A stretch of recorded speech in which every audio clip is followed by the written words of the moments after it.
অশান্ত বাংলাদেশ বিএসএফ এর কঠোর পাহারায় এপার বাংলার মানুষ ওপার গিয়ে মুসলিম ধর্মাবলম্বী বহু মানুষ দোয়া নামাজ পড়লেন। তবে অনুমতি পেল না বাংলাদেশের নাগরিকরা। এপার বাংলা ও ওপার বাংলার মুসলিম ধর্মাবলম্বী বহু মানুষ দোয়া নামাজ পড়লেন রাজগঞ্জের জুম্মাগঞ্জ মাজার শরীফে।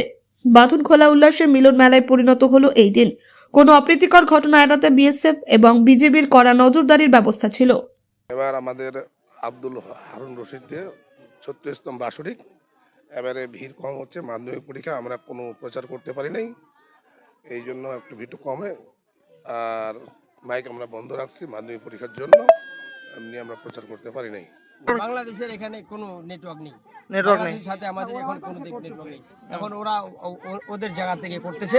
আমরা আগে তো এখানে আসতো বাংলাদেশের লোকেরা, আগে আসতো, এবার আসা বন্ধ। আগে মিলন মেলা হতো এখানে। এতে তো বাংলা কি মনে করছেন, বাংলাদেশের উত্তপ্ত পরিস্থিতির জন্যই কি এবার এরকম?